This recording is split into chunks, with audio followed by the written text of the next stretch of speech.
Hi అండి. మీకు తెలుసా నెల్లూరు చేపల పులుసు ఎంత ఫేమసో? మరి ఈరోజు మనం ఈ వీడియోలో నెల్లూరు చేపల పులుసు ఎలా చేసుకోవాలో చూద్దామండి. ముందుగా చేపలను తెచ్చేసి ఫ్రెష్గా కడిగేసుకొని ఆ తర్వాత ఒక బౌల్లో తీసుకొని ఇందులో కొద్దిగా పసుపు, ఆయిల్ అలాగే నిమ్మకాయని పిండుకొని కలుపుకొని పక్కన పెట్టేసుకోండి. ఇప్పుడు ఉల్లిపాయ ముక్కలు, టమాటా ముక్కలు, నేను ఇక్కడ మామిడికాయ ముక్కల్ని కూడా యూజ్ చేస్తున్నాను. అలాగే నానబెట్టుకున్న చింతపండు, ఆవాలు, మెంతులు, కరివేపాకు వీటినన్నిటినీ రెడీ చేసుకొని పక్కన పెట్టేసుకోండి. ఇప్పుడు ఈ చేపలలో నేను కారం అలాగే ఉప్పును కూడా యాడ్ చేసి బాగా మిక్స్ చేస్తున్నాను. మిక్స్ చేసి ఈ బౌల్ని పక్కన పెట్టేసుకోండి. ఇప్పుడు మనకి ఒక వెడల్పటి బౌల్ తీసుకోవాలి. అలా అయితేనే మనకి ఫిషెస్ అనేవి నలిగిపోకుండా ఉంటాయన్నమాట. సో నేనైతే ఇప్పుడు స్టవ్ వెలిగించి స్టవ్ పైన వెడల్పాటి ఒక బౌల్ పెట్టేసుకున్నాను. ఇందులో మనము 3 టేబుల్ స్పూన్స్ ఆయిల్ వేసేసుకోవాలి. 3 టేబుల్ స్పూన్స్ ఆయిల్ వేసాక వేడెక్కిన తర్వాత ఆవాలు అలాగే మెంతులు వేసేసుకోవాలి. అవి చిటపటలాడుతుంటే కరివేపాకు వేసేసుకోవాలి. ఆ తర్వాత చిన్నగా తరుముకున్న ఉల్లిపాయ ముక్కల్ని వేసేసుకొని ఉల్లిపాయ ముక్కలు బాగా ఫ్రై అయ్యాక కొద్దిగా కలర్ చేంజ్ అయ్యాక ఇందులో మనము టమాటా ముక్కల్ని వేసేసుకోవాలి. ఆ తర్వాత కలిపి పెట్టుకున్న చేప ముక్కలను ఇందులో వేసేసుకోండి.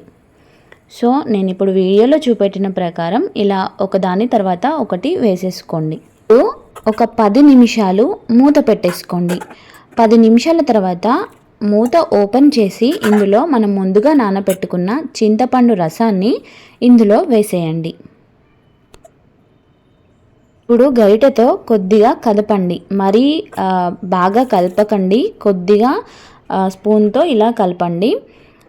ఎందుకంటే చేపలు అనేవి చాలా మెత్తగా ఉంటాయి కదా, స్మాష్ అయిపోతూ ఉంటాయి. అందుకే స్మూత్గా కలపాలి. ఇప్పుడు మనం సాల్ట్ వేసేసుకున్నాము. సాల్ట్ తర్వాత బాగా పులుసుని ఇలా మసలనివ్వాలి. ఇప్పుడు పచ్చిమిర్చిని ఇలా కట్ చేసి వేస్తున్నాను. ఆ తర్వాత మూత పెట్టేసి ఒక 10 నిమిషాల తర్వాత ఇలా చూడండి మరుగుతుంది. మనకి చేపల పులుసు అనేది మరుగుతుంది. ఇప్పుడు మనం గరిటెతో కలపకుండా ఇలా బౌల్ని ఇలా కదపాలన్నమాట. అప్పుడు చేప ముక్కలు అనేవి చునగకుండా ఉంటాయి.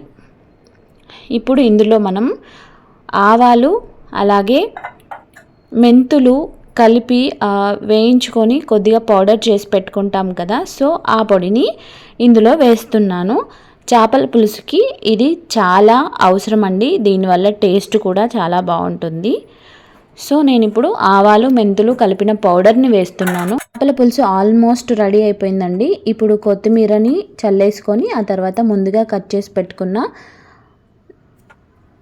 మామిడికాయ ముక్కల్ని ఇలా వేసేసుకొని పీసెస్ అన్నీ కదిలేలాగా ఇలా చేయితో బౌల్ని ఇలా కదుపుకోవాలి. సో ఇప్పుడు ఒక 5 మినిట్స్ మూత పెట్టేసుకొని, ఎందుకంటే మామిడికాయలో ఉన్న పులుసులోకి వెళ్ళేలాగా ఒక 5 మినిట్స్ మూత పెట్టేసుకొని ఇలా 1 టేబుల్ స్పూన్ ధనియాల పౌడర్ని వేసేసుకొని స్టవ్ ఆఫ్ చేసుకోండి. చేపల పులుసు రెడీ అయిపోయిందండి. చాలా టేస్టీగా ఉంటుంది. తప్పకుండా ట్రై చేసి కామెంట్ సెక్షన్లో కామెంట్ చేయండి. Thank you.